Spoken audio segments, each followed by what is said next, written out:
해피 이스터. 저는 부활의 증인 이세한입니다. 부활절 제1강 전체 말씀의 제목은 성경대로 부활하신 예수님입니다. 제가 전할 부분은 고린도전서 15장 1절부터 11절까지입니다. 요절 말씀은 15장 3절 4절입니다. 다 함께 요절 말씀 읽어보시겠습니다. 시작.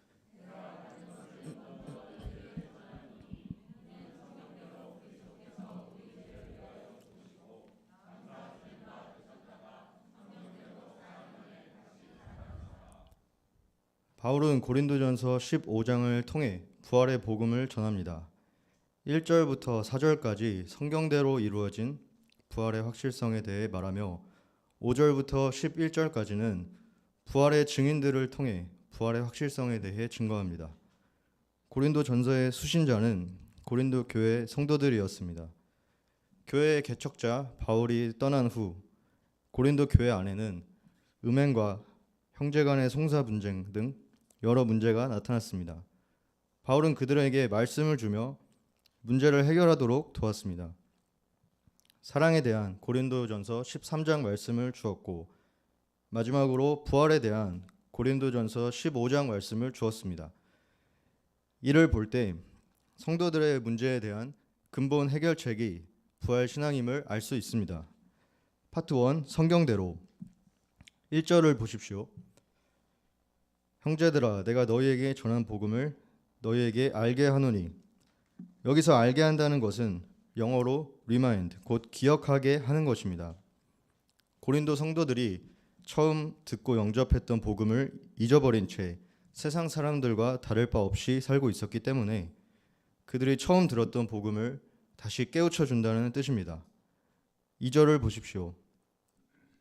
복음을 믿어 거듭나는 것은 구원행 열차에 올라타는 것과 같지만 그것을 굳게 지키지 못하면 다시 열차에서 내리는 것과 같습니다. 한번 복음을 믿었어도 믿음을 굳게 지키지 못하면 구원을 받지 못하므로 처음 믿은 것도 허사로 돌아갑니다. 그러나 복음을 굳게 지키면 구원을 받게 됩니다. 여기서의 구원은 거듭난 후에도 반복해서 죄를 짓고 넘어지는 죄악된 생활로부터의 구원을 말합니다. 거듭났음에도 하나님의 영광을 드러내지 못하는 죄악된 생활을 한다면 받은 구원을 잃어버릴 수도 있습니다. 이를 생각할 때 한 번 거듭나 구원을 받았어도 계속해서 복음을 굳게 붙잡고 생활 속에서 구원을 누리며 끝날까지 완성해 가야 함을 알 수 있습니다. 그렇다면 바울이 전한 복음, 우리가 굳게 지켜야 할 복음의 내용이 무엇입니까? 3절, 4절을 다 함께 읽겠습니다. 시작.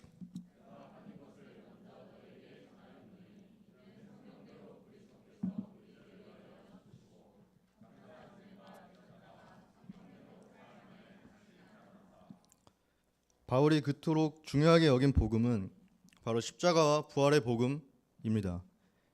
예수님이 성경대로 우리 죄를 위하여 십자가에서 죽으시고 성경대로 사흘 만에 다시 살아나신 것, 이것이 십자가와 부활의 복음입니다. 모든 성경의 핵심이 되는 이 복음이 우리 신앙의 기초가 되어야 하고 우리가 신앙생활을 하는 이유가 되어야 합니다. 바울은 십자가와 부활의 복음이 성경대로 된 것임을 강조합니다. 자기 자신의 경험담이나 누구에게 들은 얘기가 아니라 성경에 기록된 하나님의 계획과 약속이 그대로 이루어진 것이기 때문입니다. 십자가와 부활은 원시 복음이라 불리는 창세기 3장 15절에서부터 이미 계획되었습니다. 또한 예수님의 죽음과 부활에 대한 예언의 말씀들이 십자가와 부활의 사건을 통해 완성되었습니다. 예수님은 유다의 배신과 종교 지도자들의 시기로 인해 어쩔 수 없이 억울하게 죽으신 것이 아니라 성경에 기록된 하나님의 구원 계획을 완성하기 위해 성경대로 십자가에서 죽으시고 부활하셨습니다. 따라서 성경을 진리로 믿는다면 부활 또한 역사적 사실로 믿게 되고 믿는 자에게 임하는 놀라운 은혜와 생명력으로 충만하게 됩니다. 바울은 회심하기 전 충성된 유대 교인이었습니다. 하나님이 계신 것과 구약 성경을 믿었지만 예수님이 하나님이 보내신 메시아이심을 믿지 않았습니다. 그에게 있어 부활을 믿는 사람들은 사입이었고 그들을 박해하고 죽이는 것은 하나님의 일을 하는 것이었습니다. 그는 멀리 다메섹까지 원정을 가서 신자들을 박해하고자 했습니다. 그러나 다메섹으로 가는 길에서 빛으로 임하신 예수님을 만나 그 음성을 들었을 때 그는 부활의 증인으로 변화되었습니다. 부활이 없다 하는 사두개인들과 육의 부활을 부정하는 영지주의자들에게 속고 있던 여러 성도들에게 부활의 확실성과 진정성을 깨우칩니다. 부활이 고린도에 성행하던 여러 이단 사상들처럼 출처가 불분명하고 근거 없는 이야기가 아니라 성경에서 오래전부터 예언된 진리임을 바울은 분명하게 말하고 있습니다. 파트 2, 부활의 증인들. 바울은 부활하신 예수님을 목격하고 음성을 들었던 여러 부활의 증인들에 대해 자세하게 언급합니다. 게바, 12제자, 500여 형제, 야고보와 모든 사도, 그리고 바울 자신이 바로 증인들입니다. 부활의 증인들은 부활하신 예수님을 만난 후 그들의 삶이 180도 완전히 변화했다는 공통점이 있습니다. 대표적으로 게바와 바울이 있습니다. 먼저 게바, 즉 베드로는 깊은 데로 가서 그물을 내리라 말씀에 순종하여 사람을 취하는 제자로 거듭난 자였습니다. 그러나 거듭난 후에도 두려움의 죄에 자주 넘어지는 자였습니다. 죽는 데까지 주님을 따르겠다고 큰 소리 쳤지만 두려움 때문에 대제사장들과 온 공회가 예수님을 신문하고 죄인 취급하며 침을 뱉고 때릴 때 3번씩이나 사랑하는 예수님을 부인하였습니다. 그러나 부활하신 예수님을 만나 부활신앙을 갖게 된 그는 박해와 순교를 당하면서도 복음을 전하는 담대한 사람이 되었습니다. 바울 또한 예수님을 만난 후 박해자 사울에서 십자가와 부활의 증거자 바울로 변화되었습니다. 스스로 큰 자라 생각하며 한없이 교만하던 자가 자기 자신을 가리켜 지극히 작은 자라 칭하게 되었습니다. 자신이 사도로 새 삶을 살며 수고하게 된 것이 오직 하나님의 은혜임을 알았기 때문에 더 이상 자신에 대해서는 아무것도 자랑하지 않았습니다. 10절 말씀을 다 함께 읽겠습니다. 시작.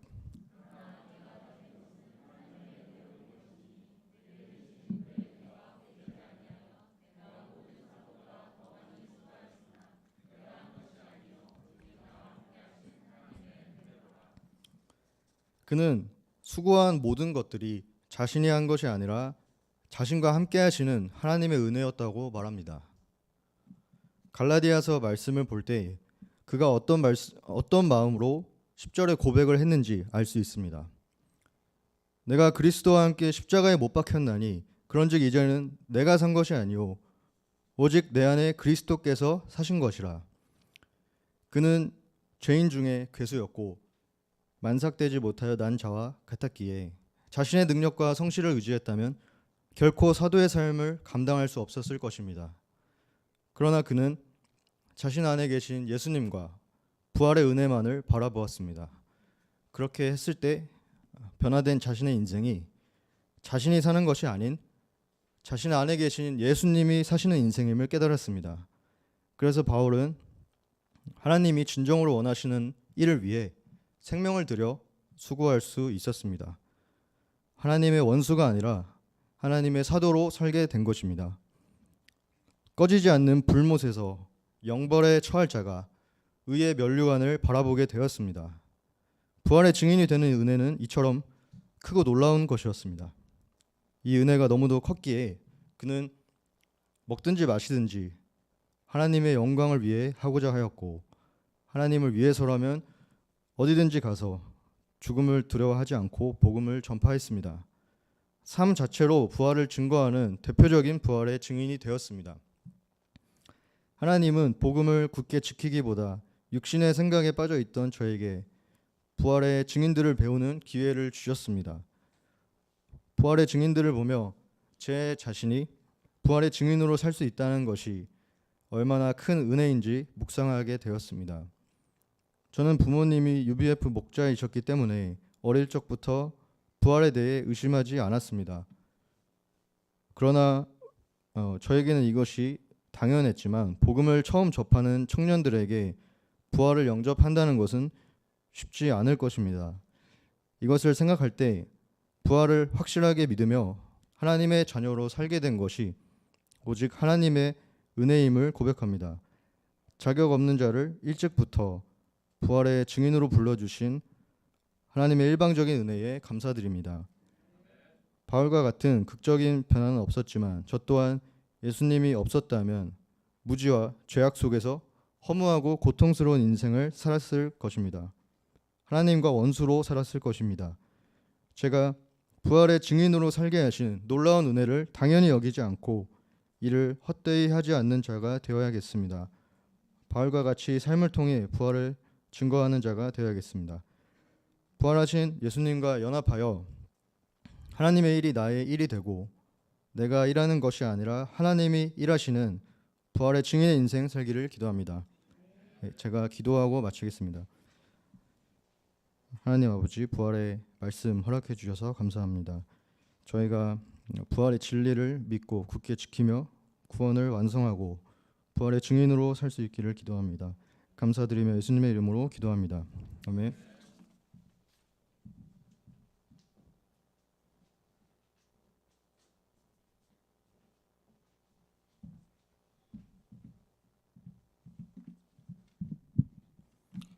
해피스터.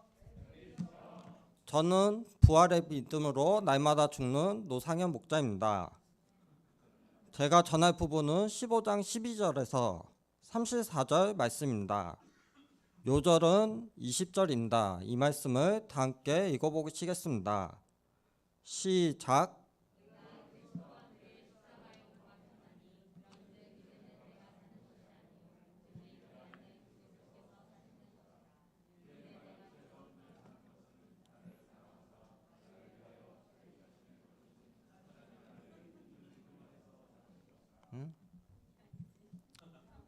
아닌 것 같은데. 고린도전서 15장 20절 말씀을 다 함께 읽어보도록 하시겠습니다. 시작.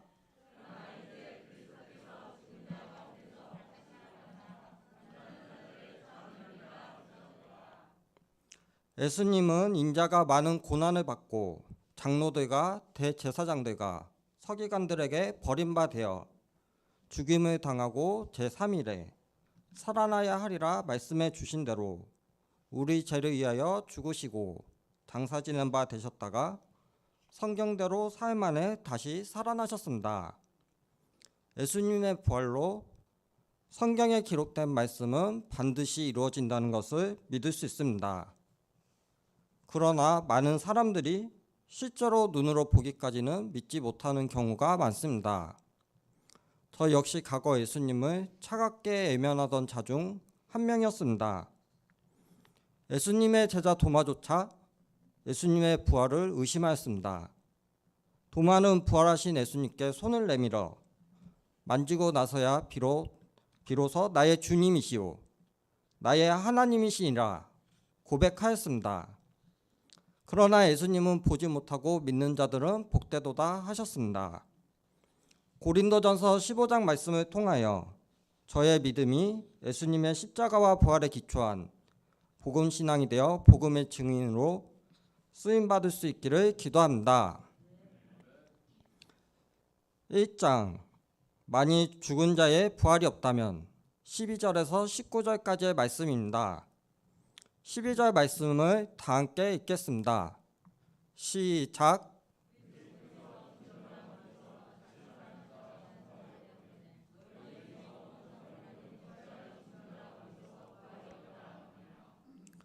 앞에서 예수님의 부활은 성경대로 된 것이고 예수님의 부활을 직접 목격한 많은 증인들의 산 증거가 있기 때문에 부활은 누구도 부인할 수 없는 역사적인 사실이 되었습니다. 그런데도 고린도 교회 내에서는 어떤 사람들은 부활이 없다고 주장하는 사람들이 있었습니다. 대표적으로 사두개인들과 영지주의 철학의 영향을 받은 자들이 그랬습니다. 이에 바울은 만일이라는 가정법을 사용하여 역설적으로 예수님의 부활을 증거했습니다. 만일 죽은 자의 부활을 부인할 경우 어떤 문제들이 발생하게 됩니까? 첫째로, 만일 죽은 자의 부활이 없으면 그리스도도 다시 살아나지 못하게 됩니다. 13절을 보십시오. 만일 죽은 자의 부활이 없으면 그리스도도 다시 살아나지 못하셨으리라. 여기서의 부활은 영과 육의 온전한 부활을 말합니다. 예수님의 부활이 그랬습니다. 만일 예수님이 영으로만 부활하셨다면 예수님이 장사된 곳에서 커다란 돌이 굴러 옮겨지며 예수님이 사라져 보이지 않는 일은 발생하지 않았을 것입니다. 예수님은 부활하신 후 제자들 앞에 나타나셔서 자신의 손과 발을 만져보라고 하셨습니다. 영은 살과 뼈가 없으나 예수님은 분명히 살과 뼈가 있으셨습니다. 둘째로, 만일 죽은 자의 부활이 없다면 우리가 전파하는 것도 헛것이요 우리의 믿음도 헛것이 됩니다. 14절 15절을 보십시오. 그리스도께서 만일 다시 살아나지 못하셨으면 우리가 전파하는 것도 헛것이요 또 너의 믿음도 헛것이며 또 우리가 하나님의 거짓 증인으로 발견되리니 우리가 하나님이 그리스도를 다시 살리셨다고 증언하였습니다. 만일 죽은 자가 다시 살아나는 일이 없으면 하나님이 그리스도를 다시 살리지 아니하셨으리라. 만일 그리스도께서 다시 살아나지 못하셨으면 우리가 전파하는 것도 헛것이며 또 믿음도 헛것이 되며 우리는 하나님의 거짓 증인이 되는 것입니다. 매주 캠퍼스에 나가 학생들의 차가운 눈빛에 애면당하면서도 말씀을 전하던 사모님들의 발걸음 모두 헛것이 되는 것입니다. 매주 예배 때마다 메시지를 전하시는 목자님들의 수고도 헛된 것이 됩니다. 코로나 가운데 매주 줌으로, 카톡으로, 전화로 말씀 공부를 하던 사모님 목자님들의 수고도 헛되게 되며 매주 믿음으로 말씀 공부를 하러 나오는 양들의 수고도 모두 헛된 것이 되는 것입니다. 매주 찬양하며 특송과 특주하는 형제 자매님들의 수고도 모두 헛되게 되며 예배를 드리기 위해 예배당을 리모델링하고 음향 설비를 밤을 새워가며 새로 설치했던 일 모두 헛된 일이 되는 것입니다. 예수님께서 만일 다시 살아나지 못하셨으면 모두가 헛된 일, 부질없는 일, 미련한 일, 남에게 조롱당하고 비웃음 당할 일이 되는 것입니다. 만일 죽은 자가 다시 살아나는 일이 없으면 하나님이 그리스도를 다시 살리지 아니하셨으리라. 예수님께서 십자가를 지심으로 스스로의 힘으로 씻겨낼 수 없는 죄를 씻겨주시고 예수님 안에서 새 생명으로 다시 살아나는 역사를 이루어 주셨습니다. 셋째로, 만일 죽은 자의 부활이 없다면 그리스도 안에서 잠자는 자도 모두 망한 것이 됩니다. 만일 그리스도 안에서 우리가 바라는 것이 다만 이 세상의 삶뿐이면 모든 사람 가운데 우리가 더욱 불쌍한 자가 되는 것입니다. 자기를 부인하고 말씀을 전하던 목자의 삶, 모든 것을 내려놓고 예수님의 말씀에 순종하여 선교지로 가신 선교사의 삶, 예수님을 증거하다 이방 땅에서 순교하신 순교자의 삶, 모두 가장 불쌍한 삶이 되어버리는 것입니다. 일평생 예수님을 위해 헌신하며 이 세상의 것을 포기하고 말씀을 전하며 양들을 섬기신 목자님, 사모님, 선교사님들은 쓸데없이 인생을 허비한 가장 불쌍한 자들이 되는 것입니다. 제2장 잠자는 자들의 첫 열매 되신 예수님, 20절에서 28절까지 말씀입니다. 20절 말씀을 다 함께 읽겠습니다. 시작.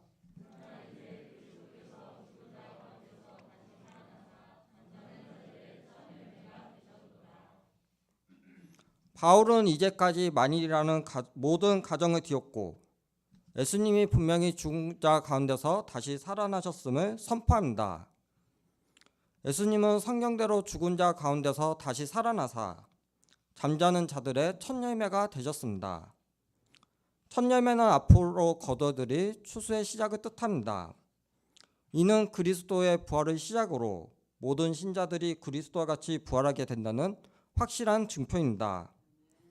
예수님은 부활하심으로 죽은 것에 시달리던 자들을 생명과 성령의 법으로 옮기시어 영생을 주셨습니다. 예수님 안에 있을 때 죽음으로 가로막혔던 시간의 장벽, 하나님과 사이의 장벽이 허물어지며 영생을 살게 되는 것입니다.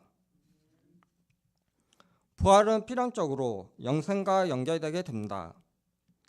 죽음으로 끝날 수밖에 없던 우리 생명이 예수님 안에서 영원해지는 것입니다.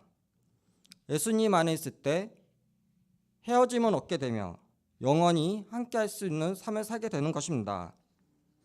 예수님 안에서 다시 천국에서 함께 모여 찬양을 부르며 함께 예배를 드릴 수 있게 된다.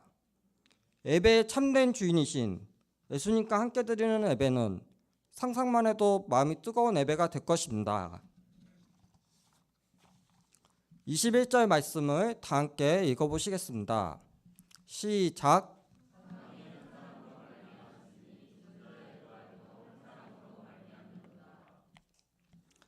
이 말씀을 통해 예수님의 부활로 인해 모든 사람이 다시 부활하게 된다는 것을 알 수 있습니다.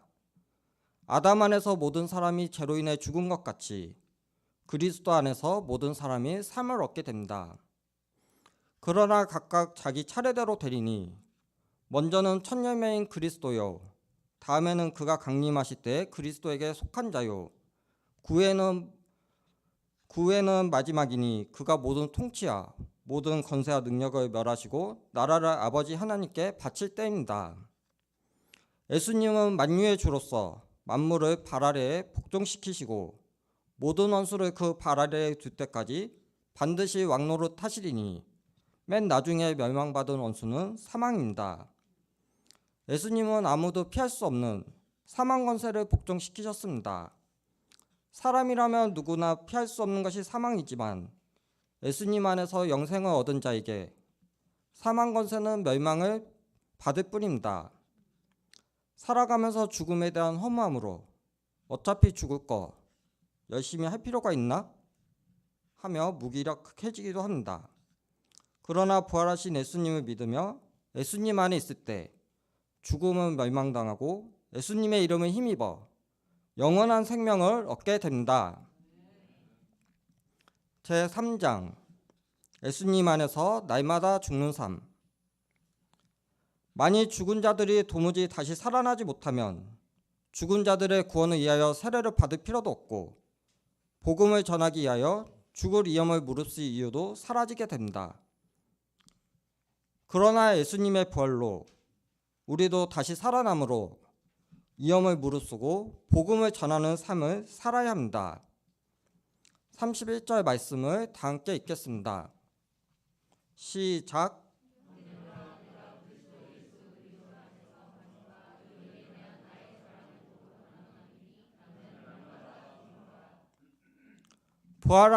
부활하신 예수님을 영접한 사도 바울은 예수님 안에서 부활할 것을 믿고 이 땅에서는 날마다 죽는 삶을 살았습니다.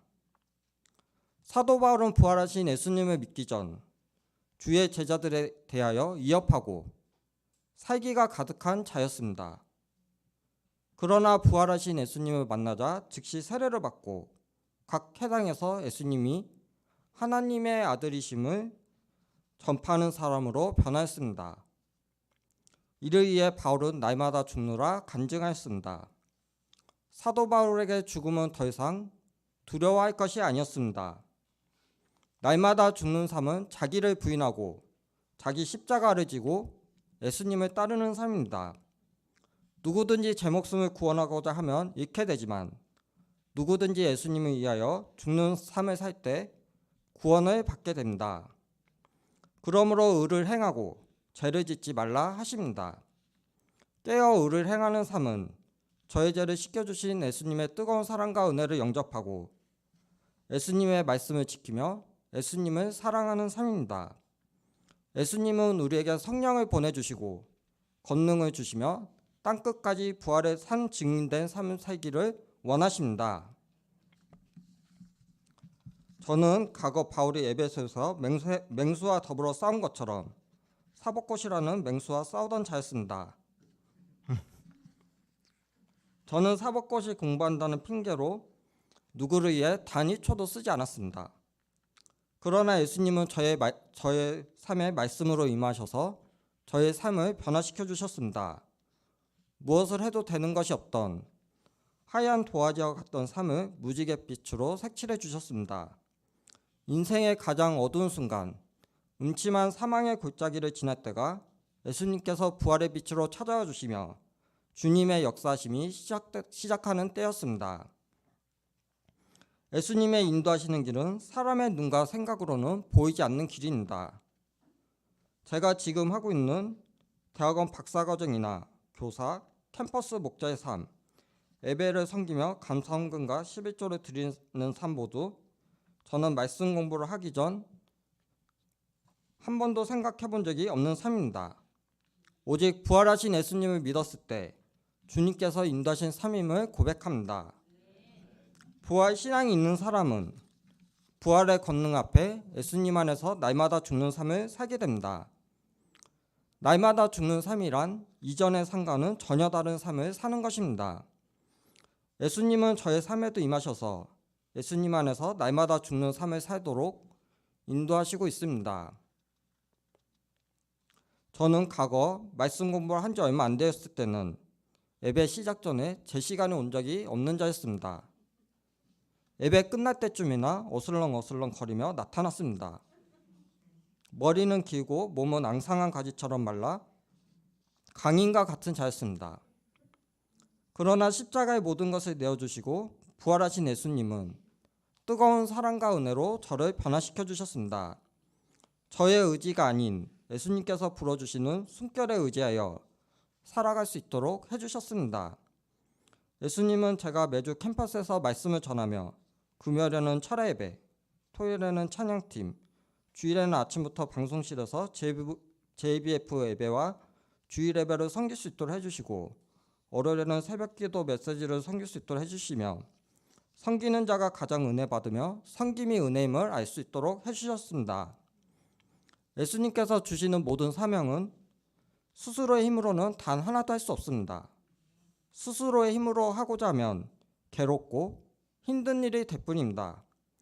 때로는 세상의 것을 즐기기 제일 좋은 시간인 불금과 토요일, 주일에 예배와 말씀 공부, 예배 준비로 어디도 못 가고 아무것도 못 할 때면 답답해질 때가 있습니다. 심지어 음양 감독님은 저에게 무슨 큰 죄를 지은 거 있느냐고 물어보셨습니다.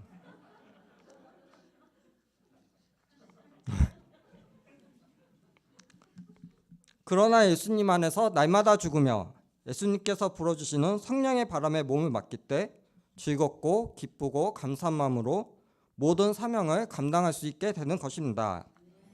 제가 부활의 권능을 믿음으로 예수님 안에서 영생을 누리며 예수님 안에서 날마다 죽는 삶 살 수 있기를 기도합니다. 제가 변화된 삶에 감사하며 부활하신 예수님을 전하고 증거하는 삶을 살 수 있기를 기도합니다. 제가 기도하겠습니다. 사랑과 은혜의 하나님 아버지, 예수님의 부활하심으로 죽은 권세를 파해 주심에 감사합니다. 부활의 권능을 믿음으로 예수님 안에서 영생을 누리며 예수님 안에서 날마다 죽는 삶 살 수 있기를 기도합니다. 예수님의 이름으로 기도합니다. 아멘.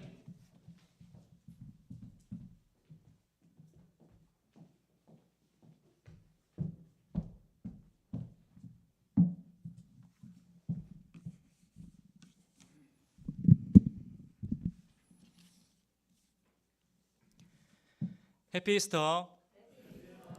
저는 부활의 영광과 승리를 소망하며 믿음으로 살게 된 서승환 목자입니다. 제가 맡은 부분의 말씀은 35절부터 58절까지입니다. 요절 말씀은 58절입니다. 이 말씀을 다 같이 읽어보겠습니다. 시작. 흔들리지 말고 항상 주의 일에 더욱 힘쓰는 자들이 되라. 이는 너희 수고가 주 안에서 헛되지 않는 줄 알미라. 파트 1. 부활의 영광 35절부터 49절까지입니다. 35절을 보십시오. 누가 묻기를 죽은 자들이 어떻게 다시 살아며 어떠한 몸으로 오느냐 하리니. 바울은 지금까지 죽은 자들의 부활이 있음을 증거하였습니다. 그런데 죽은 자들이 어떻게 다시 살 수 있을 것인가, 또 살아나게 되면 어떠한 몸으로 부활하게 될 것인가 하는 의문을 제기하는 자들이 있었습니다. 이들은 영지주의자들의 영향을 받아 몸의 부활에 대하여 부정적인 자들이었습니다. 육체는 썩어 없어져 형체가 사라지고 죄악된 것이기에 부활할 수 없다고 생각하였습니다. 또한 부활이 현실 삶의 연장으로 생각될 때 불합리하다고 생각하였습니다. 36절에서 38절 말씀을 다 같이 읽어보겠습니다. 시작.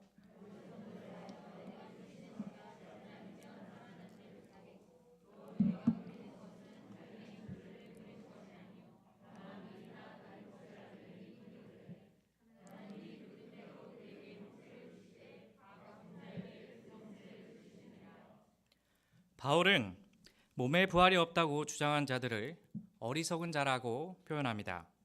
부활은 현재의 육신의 모습과는 전혀 다른 새로운 모습으로 변형되는 것입니다.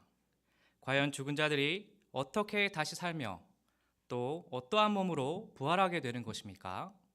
바울은 씨앗의 비유를 통하여 이를 설명하고 있습니다. 첫째, 뿌려진 씨는 죽어야 합니다. 씨앗이 땅에 떨어져 죽으면 새로운 생명이 탄생하게 됩니다. 마찬가지로 우리의 육신도 새로운 생명으로 태어나기 위해 육신이 죽고 썩는 것은 당연한 것입니다. 둘째, 씨를 뿌릴 때 알갱이만을 뿌리지만 하나님께서 그 뜻대로 그 형체를 주십니다. 채송화 씨는 너무 작아서 땅에 떨어지면 보이지도 않습니다. 이렇게 보잘것없는 씨앗이 하나님께서 그 형체를 주심으로 한여름 그 어느 곳보다도 싱싱한 꽃을 피울 수 있습니다. 씨앗 안에 있는 유전자의 발현으로 그 형체가 모두 다르게 만들어집니다. DNA를 구성하는 유전 정보에 의해서 몸을 구성하는 단백질이 만들어지고 모든 형체들이 다르게 형성됩니다. 이처럼 하나님께서는 알갱이 씨의 모습과는 전혀 다른 그의 뜻에 합당한 형체를 주십니다. 그 모습이 어떠한 것일지 구체적으로는 알 수는 없습니다. 네, 그것은 하나님의 주권에 속해 있습니다. 다만 우리는 하나님이 우리 각자에게 가장 걸맞은 영광스러운 부활의 몸을 주시리라는 것을 믿어야 하겠습니다. 씨앗의 비유를 통해 가르쳐주는 부활의 진리는 이렇게 간단합니다. 전혀 새로운 것이 아닙니다. 죽음 다음에 오는 것이 부활입니다. 영광스러운 형체를 입는 단계입니다. 그러나 우리가 이를 믿기 어려운 이유가 무엇입니까? 부활의 몸을 현재의 몸의 연장으로 생각하기에 이해가 되지 않는 것입니다. 39절에서 41절을 보십시오. 육체는 다 같은 육체가 아니니 하나는 사람의 육체요 하나는 짐승의 육체요 하나는 새의 육체요 하나는 물고기의 육체라. 하늘에 속한 형체도 있고 땅에 속한 형체도 있으나 하늘에 속한 것의 영광이 따로 있고 땅에 속한 것의 영광이 따로 있으니 해의 영광이 다르고 달의 영광이 다르며 별의 영광도 다른데 별과 별의 영광이 다르도다. 바울은 부활 이후에 형체와 영광에 대해서 설명해 줍니다. 육체에는 여러 종류가 있습니다. 공중에서는 하늘을 날기에 적합한 육체를 가졌고 물고기는 물에서 살기에 합당한 육체를 가졌습니다. 하늘에 속한 형체도 있고 땅에 속한 형체도 있습니다. 그 형체들마다 그 영광이 다 다릅니다. 하늘에 속한 것, 땅에 속한 것, 해, 달, 별, 그리고 별과 별의 형체가 다르며 모두가 영광이 다릅니다. 42절 상반절 말씀을 보십시오. 죽은 자의 부활도 그와 같으니. 씨가 죽으면 하나님께서 새로운 형체를 주시듯 죽은 자의 부활도 그와 같다고 말씀합니다. 지금 우리는 땅에 속하여 육체를 입고 있습니다. 이 육체는 현재 지상에서 생활할 수 있도록 지음을 받았습니다. 그러나 부활한 후에는 하늘나라에서 생활할 수 있도록 변형되는 것입니다. 그러면 구체적으로 어떤 몸으로 변형되는 것입니까? 42절에서 44절 말씀을 보십시오. 이 말씀도 다 같이 읽어보겠습니다. 시작.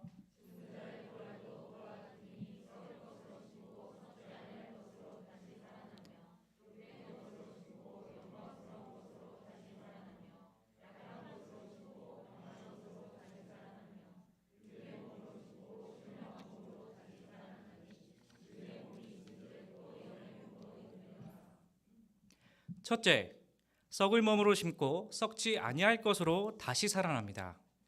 우리 육신은 결국 썩습니다. 아무리 좋은 안티에이징 화장품을 써보아도 결국 그 아름다움은 한때입니다.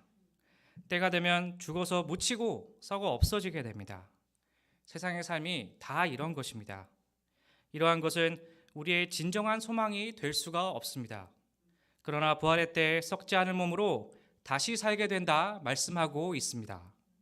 둘째, 욕된 것으로 심고 영광스러운 것으로 다시 살아납니다. 우리의 몸은 욕됩니다.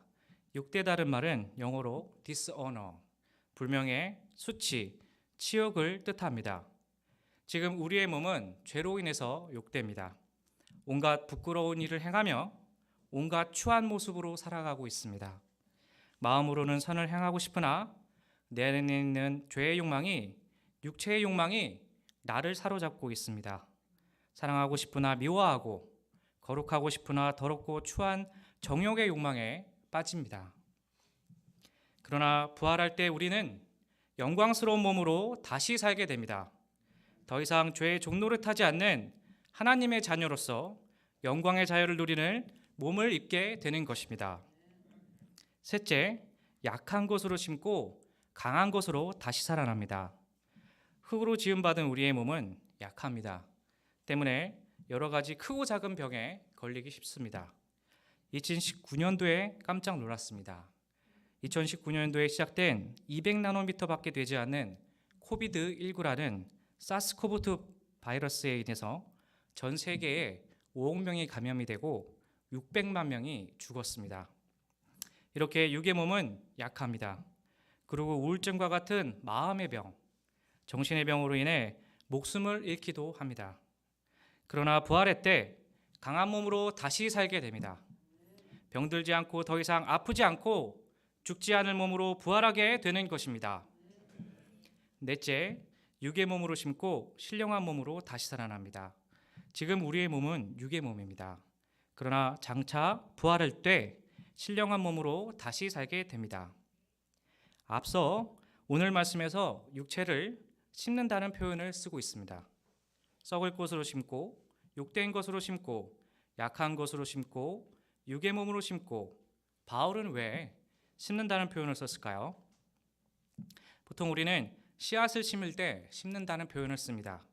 심는다는 것은 결국 열매를 맺기 위한 투자의 개념인 것입니다. 사도 바울은 부활하신 예수님을 만난 후 자신의 썩은 몸을 먹고 마시고 정욕을 즐기는 데 쓰지 않았습니다. 죄의 유혹에 약한 육신의 몸을 입고 있음에도 자신의 육신의 몸을 위해 살기보다 오히려 하나님의 복음, 곧 예수 그리스도를 알고 전하는데 전부를 드렸습니다. 이렇게 그는 그의 전생애를 예수님을 알아가는 것에 심었습니다.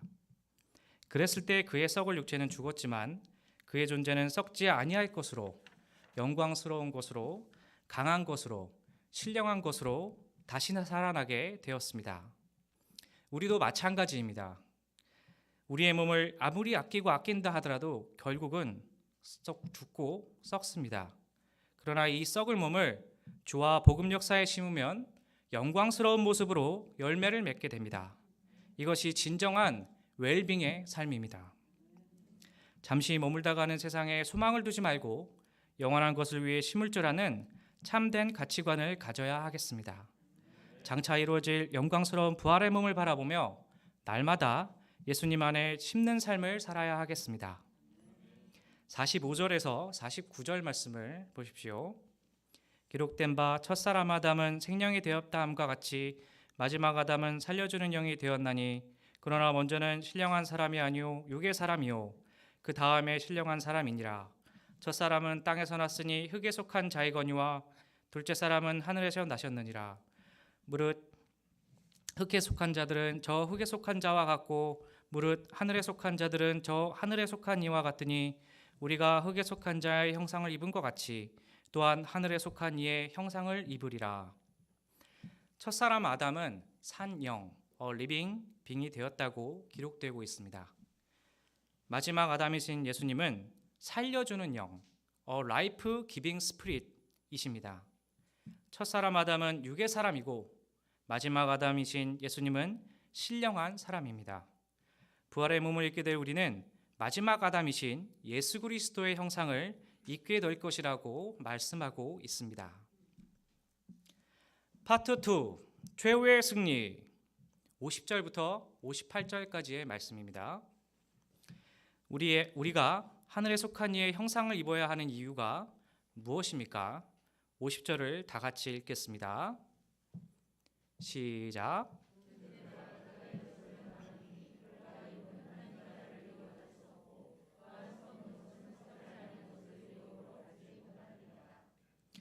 하나님께서는 자녀된 우리에게 하늘나라 영생의 상급을 주시기를 간절히 원하고 계십니다. 그러나 지금 혈과 육의 몸으로는 그 나라의 기업을 받을 수가 없습니다. 하늘나라에 합당한 신령한 몸으로 변화되어야 하는 것입니다. 그러면 이 일은 언제 일어납니까? 51절과 52절 말씀도 다 같이 읽어보겠습니다.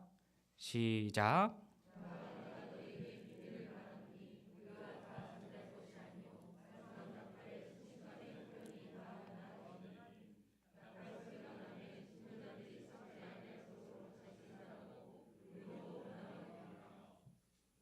바울은 마지막 날 예수님의 재림의 때에 일어날 비밀, 미스테리에 대해서 말씀하고 있습니다. 미스테리란 논리로는 설명할 수 없는 신비스러운 것을 뜻합니다. 신령한 몸으로 변화되는 일은 다만 믿음으로 영접하는 자만이 간직하고 깨우칠 수 있는 비밀입니다. 예수님의 재림의 때 마지막 나팔 소리가 울려 퍼짐과 동시에 순식간에 홀연히 다 변화합니다. 이것은 범우주적인 사건으로 죽은 자들도 살아있는 우리도 다 변화합니다. 이날은 믿는 자에게는 구원의 날이요 믿지 않는 자에게는 심판의 날인 것입니다. 바울은 이제 부활의 몸을 입게 될 영광스러운 소망을 확신 있게 말씀하고 있습니다. 53절을 다 같이 읽겠습니다. 시작.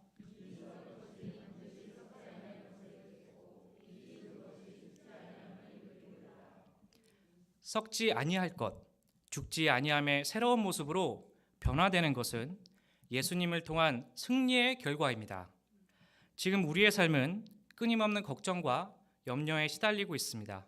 절망과 회의적인 생각 등으로 이 땅에서 끊임없이 고뇌를 겪습니다. 그럼에도 우리는 이 땅의 것에 집착하며 살고 있는 게 현실인 것입니다. 그러나 말씀에서와 같이 마지막 날에는 나팔 소리와 함께 하늘나라의 합당한 형체로 변화합니다. 그리고 영원토록 예수님과 더불어 살게 됩니다. 새로운 모습으로 예수님이 이루신 승리에 함께 참여하게 됩니다. 더 이상 죽음도 실패도 없습니다. 우리가 이 말씀을 듣고 믿음과 소망 가운데 살 수 있다는 것이 얼마나 크고 값진 것입니까? 54절, 55절 말씀도 다 같이 읽어보겠습니다. 시작.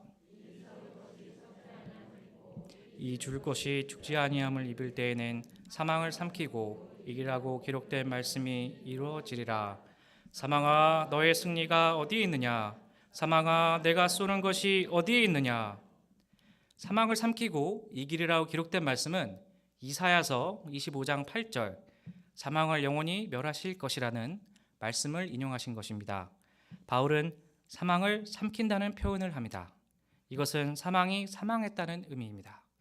예수님이 부활 권세로 죽음 권세를 이기셨기 때문에 하늘의 형체를 입은 우리에게 사망이 없어지고 더 이상 죽음이 우리에게 왕노릇하지 못한다는 말씀입니다.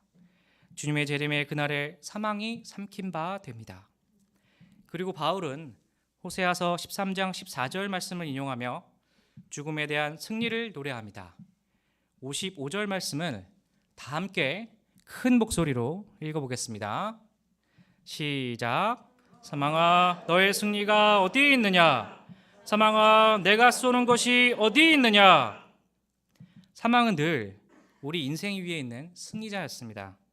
그러나 부활의 그날 우리는 쓰러진 원수를 밟고 승리를 외칠 것입니다. 사망에 쏘는 것은 아주 강력합니다. 사람이 이와 같은 사망 권세에 찔리면 그 권세로 사로잡혀 두려움과 죄로 인한 깊은 허무와 염세주의에 빠져 죽은 자와 같이 됩니다. 그러나 이제 그 모든 사망에 쏘는 것이 사라지게 되었습니다. 우리에게 부활의 믿음과 소망이 충만할 때 우리는 더 이상 사망 권세에 지배당하지 않습니다. 부활의 영광스러운 소망과 확신 가운데 우리는 바울처럼 사망 권세를 향해 승리를 외칠 수 있습니다. 사망아, 너의 승리가 어디 있느냐? 사망아, 내가 쏘는 것이 어디 있느냐? 우리를 사망에 이르게 하는 것은 근본적으로 죄 때문입니다. 로마서 6장 23절에 죄의 삭은 살망이요로 라고 말씀하고 있습니다. 우리 인생은 온갖 죄에 쏘이고 찔려서 병들고 고통하며 살다가 결국 죄의 삭스로 사망에 이르게 되는 것입니다. 그러나 예수님은 십자가를 통하여 우리를 죄와 심판에서 속량하셨고 부활하심으로 우리에게 영원한 부활의 약속과 소망을 주셨습니다. 사망에 쏘는 것을 뭉개버리셨고 죄의 권세를 무력하게 하셨으며 사망을 정복하셨습니다. 예수 그리스도로 말미암아 죄와 사망에 대하여 승리하게 된 것입니다. 마지막 아담 되신 예수님을 우리에게 허락하신 하나님께 감사 찬양 드려야 하겠습니다. 바울은 결론적으로 부활 신앙을 가진 우리가 이 땅에서 어떻게 살아야 되는지 자세히 가르쳐주고 있습니다. 다 같이 요절 말씀인 58절 말씀도 함께 읽어보겠습니다. 시작.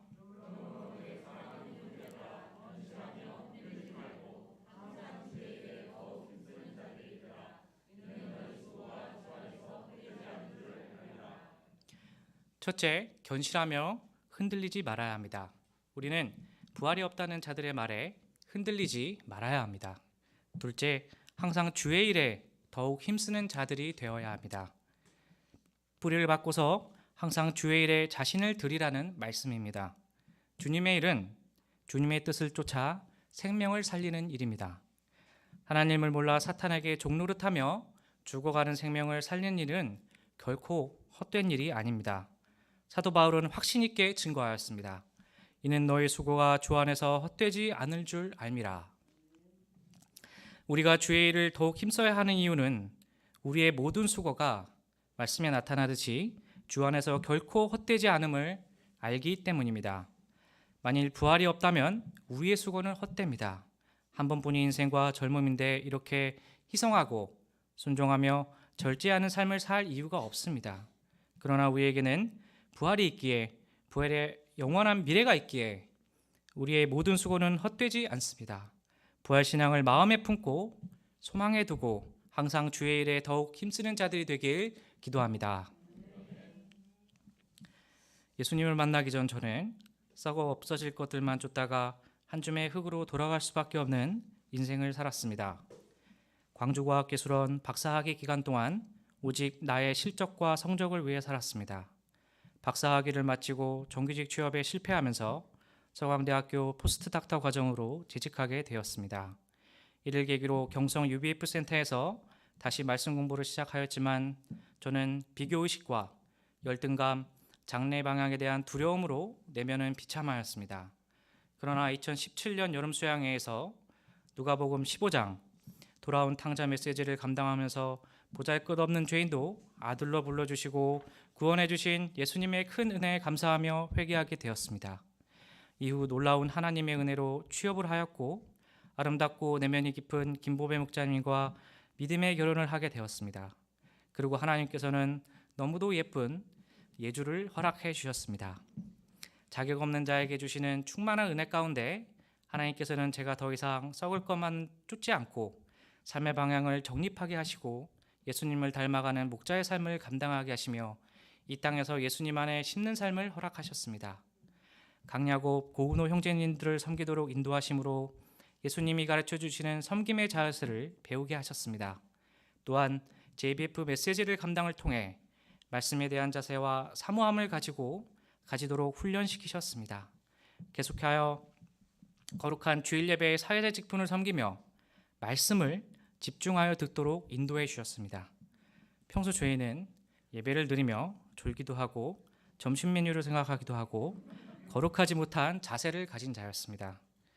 그러나 이젠 눈을 초롱초롱 뜨고 귀를 쫑긋 세워 어느 말씀 하나 빼먹지 않고 듣게 되었습니다. 이렇듯 하나님께서는 죄인에게 주의 일에 더욱 힘쓰는 심는 삶을 살도록 은혜를 주신 것입니다.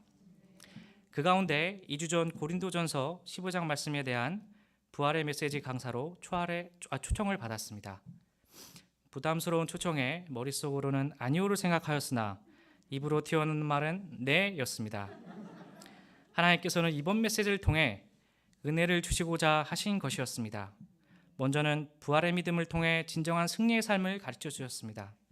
저는 여전히 이 땅의 것에 집착하며 회사에서는 나의 실적과 성공을 바랬고 사람 앞에 사는 자였습니다. 이렇게 현실만을 바라보며 살고 있는 자에게 하늘의 소망을 심도록 가르쳐 주십니다. 둘째, 하나님께서는 견실하며 흔들리지 않는 삶의 자세를 회복하게 하셨습니다. 저는 주말이면 화창한 봄날 놀러 다니며 예주랑도 놀아주고 자연 속에서 쉼도 누리고자 하는 소시민적인 삶을 바랬습니다. 지금껏 힘겹게 감당해온 사명 앞에 나만의 휴식을 간절히 바라고 있었습니다. 그러나 말씀을 통해 견실하며 흔들리지 않는 삶의 자세만이 심어지고 부활할 수 있음을 배우게 되었습니다. 부활의 믿음을 소망하며 죄인이 하나님 앞에 흔들리지 않는 자로 거듭나게 되기를 기도합니다. 진정으로 예수님 안에 심겨져 죽음으로 신령한 형체를 덧입는 자가 되기를 기도합니다. 예수님께서는 사망 권세를 이기셨습니다.